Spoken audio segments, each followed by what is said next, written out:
여러분 혹시 도움을 청해 본 적 있으십니까? 제가 20살이 되던 때에 친구들과 함께 밀양의 호박소라는 곳을 놀러 간 적이 있습니다. 제가 몸이 약간 물개처럼 생기지 않았습니까? 예, 통통하고 귀엽고. 아닙니까?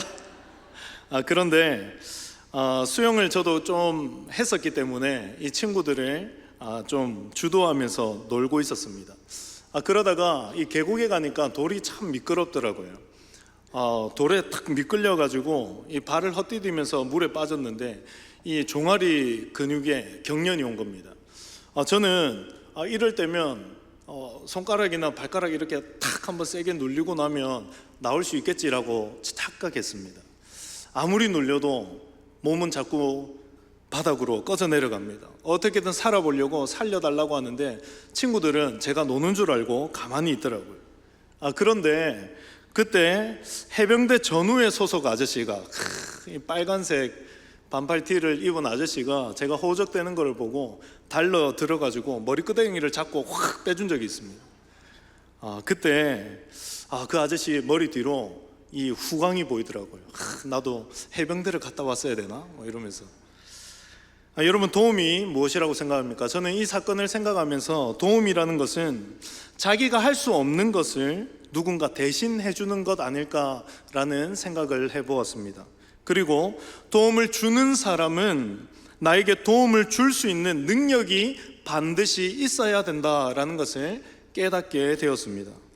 만일 그때 그 자리에 해병대 아저씨가 없었더라면 저는 지금 이 설교 자리에 없겠지요. 그렇습니다. 우리의 인생은 완벽하지 않기 때문에 우리는 여러 가지의 도움을 구하면서 살 수밖에 없는 것 같습니다. 오늘 우리가 읽은 본문에도 저자는 동일하게 도움을 구합니다. 1절에서 그는 질문하지요. 나의 도움이 어디서 오나? 라고 질문합니다. 그가 이렇게 질문을 한 배경이 있습니다. 오늘 성경책을 보면 오늘 본문의 제목이 성전으로 올라가는 노래라고 되어 있습니다. 잘 아시는 것처럼 예루살렘 성전은 해발 800m에 있는 아주 높이 있는 천연 요새와 같은 곳이 있었지요. 그래서 이 산이라고 표현되어 있는 이 단어를 보니까 복수로 산들로 되어 있습니다. 예루살렘에 올라가는 그 길에 산들이 매우 많았다라는 겁니다. 이 산을 보는 관점이 여러 가지가 있는데 어떤 학자들은 이 산을 시온산이라고 이야기합니다. 또 어떤 학자는 히브리인에게 산이라는 개념은 항상 우상의 토굴이 있는 곳이었기 때문에 많은 사람들이 이 산에 우상을 섬기러 올라간 장소라고 이야기하기도 합니다. 또 어떤 학자들은 이 히브리인에게 산은 자신들의 삶에 해악을 주는 장소로 보기도 합니다. 그런데 오늘 말씀을 문맥적으로 살펴보면 본문에 나오는 산은 우상을 섬기는 장소로 보는 것이 자연스럽습니다. 그래서 이런 배경을 가지고 오늘 본문을 보면 이런 겁니다. 순례자인 저자가 예루살렘 성전을 향하여서 가고 있는데 여러 산들을 봅니다. 그런데 그 산들마다 우상을 숭배하는 사람들이 눈에 보이는 거예요. 사람들마다 답을 구하면서 질문을 던지고 있습니다. 나의 도움이 어디서 올까라는 질문을요. 저자뿐만 아니라 우상을 숭배하는 사람들, 내가 보이는 산마다 모든 사람들이 이 질문을 하고 있는 거예요. 나의 도움이 어디서 올까? 저자 자신도 이 질문을 동일하게 합니다. 여러분, 그런데 이 질문은 우리도 하고 있지 않습니까? 우리도 어떠한 목표를 두고 인생의 길을 걸어갑니다. 그런데 그 길이 쉽지 않습니다. 산 넘어 산이라는 말이 괜히 나온 것이 아니지요. 하나 넘었는데 또 다른 산이 나옵니다. 좀 힘든 산을 넘었기 때문에 내리막이 좀 편합니다. 그런데 다 내려오고 보니 이전보다 더 큰 산을 마주할 때가 있죠. 여러분, 산을 넘을 때마다 여러분 한번 잘 보십시오. 문제 앞에서 모든 사람들이 다 의지하는 것들이 하나씩 있습니다. 돈에 비는 사람도 있습니다. 관계에 목숨을 거는 사람도 있고, 어떠한 사람은 신념에 목숨을 걸고, 어떠한 삶은 심지어 외모에 목숨을 걸기도 합니다. 저마다 산에 오르면서 어떠한 것을 의지하면서 계속 답을 구하며 살아가는 것, 그것이 교회 안팎에 있는 모든 사람들 남녀노소를 불문하고 한 번씩은 다 하면서 사는 그 말, 그것이 나의 도움이 어디서 올까라는 질문 아니겠습니까? 그런데요, 오늘 이 질문 앞에 저자가 답을 합니다. 어떤 답을 하냐면 나의 도움이 천지를 지으신 여호와께서로다. 아멘. 여러분, 이 시편 너무나도 잘 아는 시편이시죠. 암송도 많이 하시고요. 그러니까 이 시편의 이 저자의 지금 답변이 매우 쉬운 답변, 보편적인 답변이라고 생각하십니까? 여러분, 그런데 그렇지 않습니다. 세상의 모든 사람들이 똑같이 질문합니다. 누가 나를 도와줄 리가 없을까? 이 질문을 합니다. 그러나 모두가 나의 도움이 천지를 지으신 하나님으로부터다, 이 답을 모두가 누리지는 않습니다. 오히려 그들이 믿고 의지하는 산은 그들에게 답을 주지 못합니다. 왜 그럴까요? 죽어있는 우상이기 때문입니다. 그렇습니다. 우리는 이런 문제 앞에서 두 가지로 나눠지는 인생을 발견하게 됩니다. 답이 있어 행복한 인생, 그리고 답이 없어서 계속해서 힘들어하는 인생. 사랑하는 성도 여러분, 여러분은 어떤 인생을 살고 싶으십니까? 사랑하는 성도 여러분, 오늘 우리가 읽은 성경 말씀은 진리인 줄 믿으십니까?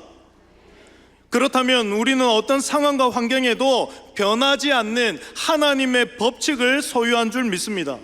그 어떠한 세상의 기준과 견주었을 때에도 변함없는 옳은 기준이 이 하나님의 말씀인데, 이 진리의 말씀이 우리에게 무엇이라고 답하고 있습니까? 따라하겠습니다. 하나님만이 나의 도움이 되신다. 아멘이십니까? 이것이 인생의 문제를 앞에 둔 우리의 유일한 정답이라고 진리 대신 하나님의 말씀이 증명하고 있습니다. 여러분, 모든 사람들이 똑같은 질문을 할 수 있지만 모두가 답을 가질 수는 없습니다. 오늘 저와 여러분은 이 답이 있는 인생이 되기를 주님의 이름으로 축복합니다. 여러분, 그러면 답이 있어서 행복한 인생, 그 인생은 구체적으로 어떤 인생을 이야기하는 걸까요? 첫째로 하나님께 도움을 구하는 인생, 기도하는 인생입니다. 여러분, 기도를 한자로 보니까 빌기의 빌도입니다. 빌고 또 빌는 것, 그것이 기도라고 하더라고요. 구하는 겁니다. 바라는 거지요. 무엇을 얻고자 또 바라는 것을 얻고자 구하는 것, 그것이 기도인데요. 기도와 도움은 그럼 어떤 관계에 있을까요? 쉽게 생각하면 기도는 도움을 구하는 거죠. 그런데 누구에게 도움을 구하는 것입니까? 구하는 것을 들어줄 수 있는 능력이 있는 능력자에게 구해야 되는 겁니다. 그것이 지혜로운 것이죠. 방금 답변하신 것처럼 바로 하나님께 도움을 구하는 것, 그것이 기도입니다. 다른 어떤 산에 도움을 구하는 것은 기도가 아니라는 말입니다. 그래서 기도할 때 우리가 기억해야 할 것 중에 가장 먼저는 하나님 도와주세요, 이 외침을 기억할 수 있어야 되는 겁니다. 인생의 답을 찾아 행복한 삶을 살아가는 사람은 다른 사람이 아니라 하나님만이 능력 주실 수 있는 분이심을 알고 믿고 그 하나님께 외치는 자, 그 사람이 행복한 삶을 살아가게 되는 것입니다. 여러분, 우리는 우리의 도움이 어디서로부터 시작되는지를 잘 알아야 합니다. 누가 나를 도와줄 수 있는지를 잘 알아야 되는 것이지요. 여러분, 이것이 기도의 가장 중요한 핵심입니다. 그러면 오늘 본문에 어떤 하나님이 나오실까요? 3절에서 8절을 살펴보면 동일한 동사가 나오는데 제가 그것을 강조해서 한번 읽어보겠습니다. 여러분 한번 체크해 보십시오. 여호와께서 너를 실족하지 아니하게 하시며 너를 지키시는 이가 졸지 아니하시리로다. 이스라엘을 지키시는 이는 졸지도 아니하시고 주무시지도 아니하시리로다. 여호와는 너를 지키시는 이시라. 여호와께서 내 오른쪽에서 내 그늘이 되시나니 7절에 여호와께서 너를 지켜 모든 환난을 면하게 하시며 또 내 영혼을 지키시리로다. 여호와께서 너의 출입을 지금부터 영원까지 지키시리로다. 눈치채셨습니까? 역시 사직동교회 우리 성도님들은 말씀을 잘 아시는 것 같습니다. 수준이 달라요. 하나님은 어떤 분이시라고요? 지키시는 분. 저와 여러분을 지키시는 분이라 이야기합니다. 3절과 8절 사이에 지키시는 하나님을 몇 번이나 이야기하고 있습니까? 6번이나 9번요? 예, 6번입니다. 네, 제가 다시 한번 조사해 보겠습니다. 6번이나 말하면서 그 사실을 강조합니다. 이 지키다라는 단어는요, 히브리어로 샤마르입니다. 경계하다, 지키다, 보호하다라는 의미인데, 이 단어를 이 이스라엘 사람이 들을 때에는 목동을 떠올립니다. 이 당시 목동들이 양을 몰고 나갔다가 밤이 되면요, 양들을 맹수로부터 지키기 위해서 이 가시나무를 가지고 울타리를 만들었다고 합니다. 그런데 거기서 끝나는 것이 아니라 울타리를 친 안에서 목동이 밤을 새며 교대로 경계하며 양을 지켰다고 합니다.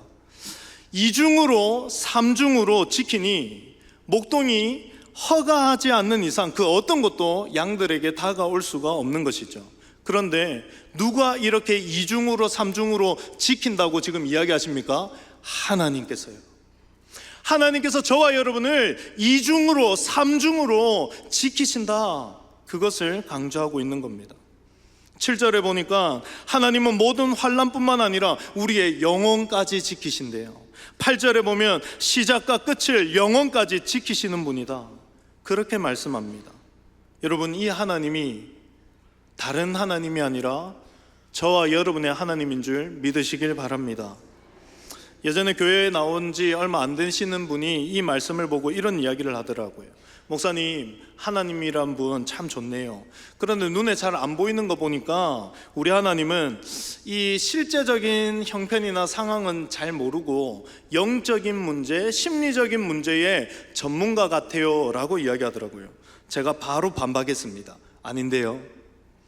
6절에 보면 낮의 해와 밤의 달로부터 우리를 지키신다, 그 말씀이 있습니다. 이스라엘에서 낮의 해는 순례자로 하여금 햇빛에 직접 노출되는 것을 의미합니다. 햇빛에 직접 노출되면 뇌졸중이나 탈수 같은 실제적인 위험으로부터 지킨다라는 말입니다. 또 고대에는 학질, 열병, 나병, 간질 이런 정신적 장애의 근원이 그 달빛으로부터 시작된다라고 생각했대요. 그래서 광기, 정신병자의 의미를 가진 영어 루나틱도 루나라는 이 라틴어 곧 달에서 파생되었다라고 합니다. 여러분, 곧 하나님께서는 우리의 영적인 문제, 심리적인 문제에만 전문가가 아니라 우리의 일상에 겪는 모든 문제들, 우리가 실제적으로 겪을 수 있는 모든 문제에서부터 우리를 지키시는 전문가라고 6절의 말씀은 이야기하고 있는 것이죠. 여러분, 하나님의 주특기가 무엇일까요? 지키시는 겁니다. 하나님의 취미가 무엇일까요? 저와 여러분을 돕는 것입니다. 그분의 모든 관심은 우리를 돕고 우리를 지키는 것에 있다라고 말씀은 증거하고 있습니다. 이것을 어떻게 알 수 있습니까? 죄로 인한 영원한 사망으로부터 우리를 지키기 위하여 누구를 보내셨습니까? 예수님을 보내시면서까지 지키려고 하셨습니다. 영원한 생명을 누리게 하시려고 성령님을 보내서 지금도 저와 여러분의 믿음을 하나님께서 지켜주고 계시지 않습니까? 그러므로 우리는 잘 기억해야 합니다. 우리 하나님은, 내가 도움을 구하는 하나님은 내가 어떤 상황과 환경에 있더라도 능히 나의 모든 문제와 염려를, 불안을 꺾으시고 내 삶에 참된 평안을 줄 수 있는 능력자라는 것을 기억하는 동시에, 이 하나님은 내가 어떤 상황에 있던, 어떤 처지에 있던, 나의 믿음의 상태가 어떠하든 상관없이 나를 돕는 것을 기뻐하시는 분이다, 이것을 기억하고 확신해야 되는 것입니다. 여러분, 그런데요, 문제가 있어요. 문제는 우리가 구하지 않는다라는 것에 있습니다. 예전에 제가 다른 교회 사역할 때에는 그 교회는 관리 집사님이 안 계셨습니다. 그래서 제가 해야 되는 사역 중에 하나가 교회 문을 열고 문을 또 잠그는 그 사역을 제가 해야 할 때가 있었습니다. 한날은 저녁에 기도하러 오시는 분들이 밤 10시가 되면 이제 저도 퇴근하라고 가십니다, 집에. 그러면 문을 잠그고 집에 갈 때도 있고 남아서 설교 준비를 할 때도 있었습니다. 그날 밤 10시가 넘어서 교회 문을 잠그고 1층에 있는 사무실 안에서 말씀을 보고 있었습니다. 근데 누가 잠긴 문을 덜컹덜컹 하더라고요. 처음에 바람인 줄 알았습니다. 그런데 CCTV로 보니까 이 실루엣이 있습니다. 그럼 제가 겁이 많을까요? 많아요. 겁 참 많습니다. 문을 열지 않고 사무실 안에서 유리벽에 대고 이야기했습니다. 누구십니까? 어떻게 오셨어요? 답이 없습니다. 못 들으셨나? 문을 열지 않고 또다시 한 번 더 크게 이야기했습니다. 어떻게 오셨냐니까요? 말을 해주세요. 말을. 답이 없어요. 안 되겠다 싶어서 나가서 보니까 저보다 덩치가 좀 작습니다. 그러니까 어깨가 이렇게 펴집니다. 어떻게 오셨습니까? 이제 문을 열고 이야기하는데 이분이 또 답이 없어요. 그냥 겨울이라서 추워서 교회 안으로 모시고 끌고 들어왔습니다. 밝은 데서 보니까 이분이 손톱이 새까마시고 옷도 겨울인데 긴 티셔츠 2개 정도만 입고 계시고 하루 종일 뭘 못 드신 것이 분명했습니다. 냄새도 좀 나고요. 오랫동안 밖에서 생활하신 것 같았습니다. 여러분, 이러면 이제 좀 뻔한 것 아니겠어요? 이분이 교회 문을 왜 흔들었을까요? 도와달라고 해요. 밥 사달라고 해요. 돈을 달라고 해요. 옷을 좀 달라고, 그런 것 아니겠습니까? 그런데 말을 안 하시는 거예요. 답답합니다. 제가 약간 오기가 생겨서 좋게 이야기했습니다. 선생님, 문을 두드리셨으면 이유가 있는 것 아니에요? 편하게 이야기 좀 해보세요. 이분이 이제 마음을 먹은 것 같아요. 큰 숨을 죄송합니다, 다음에 올게요. 그러고 나가시려고 하는 거예요. 제가 어떻게 그냥 편하게 보내드리겠습니까? 선생님, 잠깐 앉아보라고, 우리 교회에 옷이 있다고 그렇게 옷을 준비하고 제 지갑에 있는 돈을 그 손에 꼭 손에 쥐어드리고 하니까 그제서야 꾸벅 인사하고 나가십니다. 여러분, 도와주세요. 옷도 있으면 좀 주세요. 배가 많이 고픕니다. 밥 좀 주세요. 그 한마디면 제가 안 도와줬을까요? 도와줬을 겁니다. 그런데 그 한마디를 못해서 30분간 아무것도 못하는 쩔쩔매던 그 아저씨를 보면서 하나님 앞에 내가 그렇지 않은가 돌아본 적이 있습니다. 사랑하는 성도 여러분, 우리도 하나님께 도와달라고 말하면 될 것을 혼자 끙끙 앓고 있는 문제들이 많지 않습니까? 교회 문을 열고 들어왔는데도 불구하고 말하지 않을 때가 얼마나 많습니까? 저 같은 사람도 그 아저씨의 차림새와 상태를 보고 이 아저씨에게 필요한 것이 무엇인지 알겠더라고요. 그런데 하물며 우리 하나님 아버지께서 저와 여러분이 교회 문을 열고 들어왔는데도 무엇이 필요한지 정말 모른다고 생각하십니까? 혹시 하나님께 나와왔으면서도 말 못하고 가만히 계신 분 계십니까? 기도할 수 있는 상황을 하나님께서 만들어 주시면서까지 했는데도 아무 말 못하고 가만히 있는 분 없으십니까? 수요 기도회가 있고요, 금요 기도회가 있습니다. 심지어 이번 주에는 산상 기도회도 있었습니다. 기도회가 아무리 많아도 말하지 못하는 것이 저와 여러분 아닙니까? 나와도 포기할 때가 많고 그냥 덮어주지 그렇게 숨겨버릴 때가 더 많지 않습니까? 사랑하는 성도 여러분, 정말 죄송하지만 그것 교만일 수 있습니다. 하나님께 말하지 않는다는 것은 다르게 이야기하면 하나님 도움 필요 없다라는 것 아닐까요? 하나님, 이 인생 내 인생입니다. 내가 알아서 하겠습니다.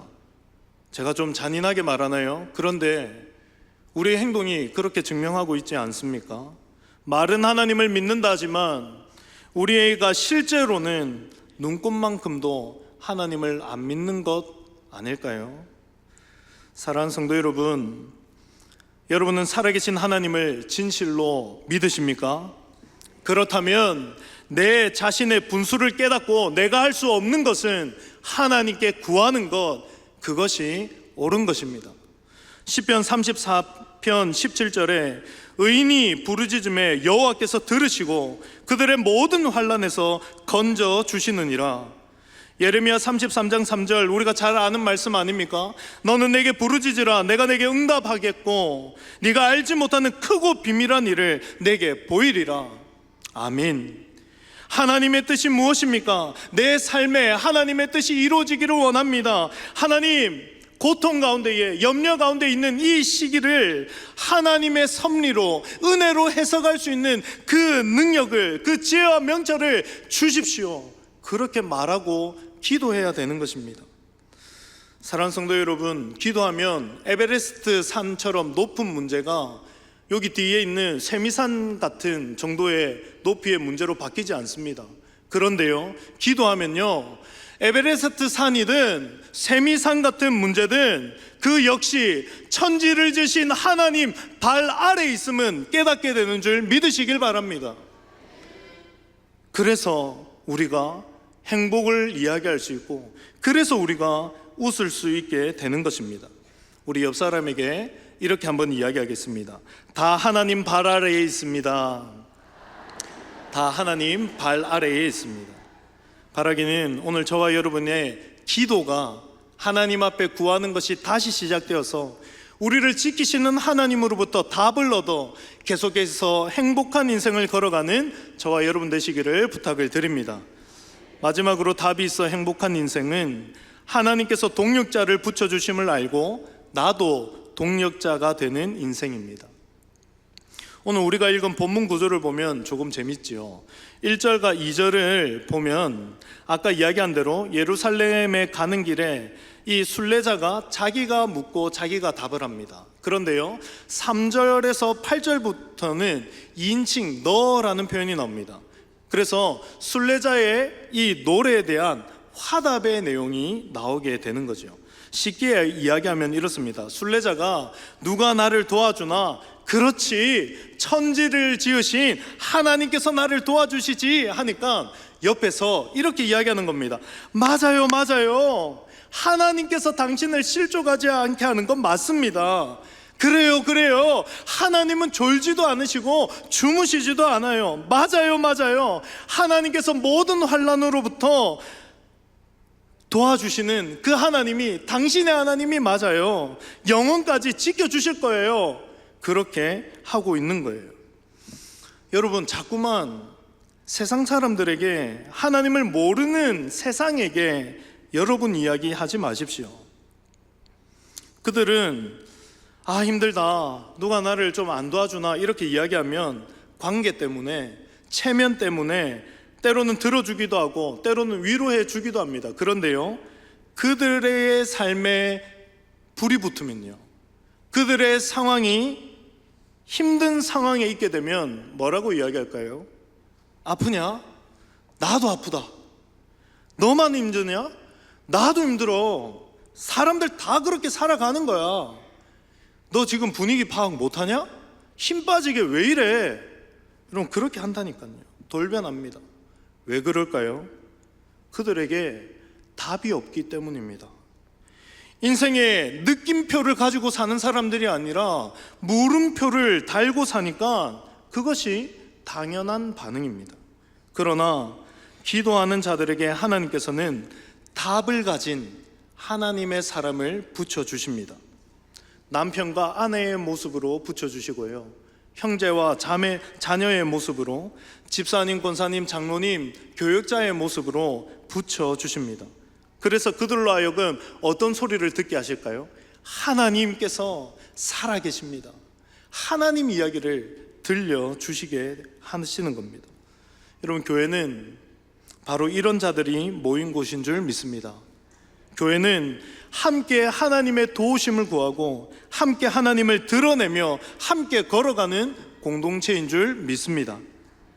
바라기는 저와 여러분이, 우리 사직동 교회가, 여러분들이 그런 성도님, 그런 교회가 되었으면 좋겠습니다.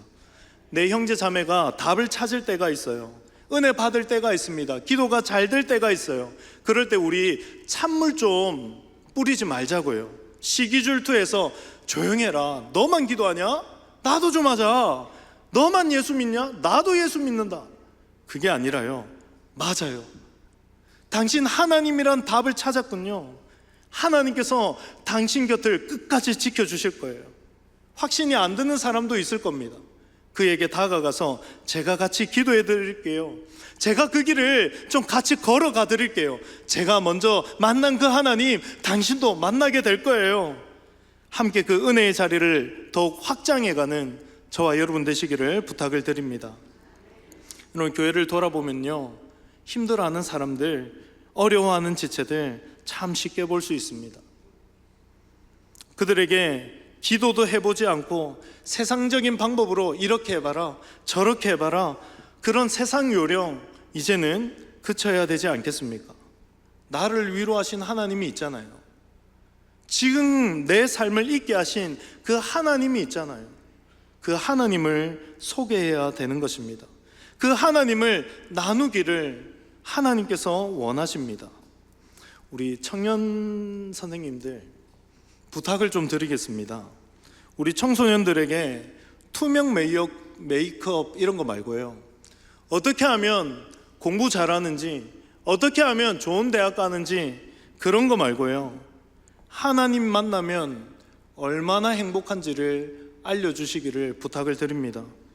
하나님 만나니까 공부하는 목적이 무엇인지 알게 되더라. 이것 좀 알려주십시오. 하나님을 만나니 하나님께서 주신 비전이 너무 가치 있고 행복하더라. 이것 알려주십시오.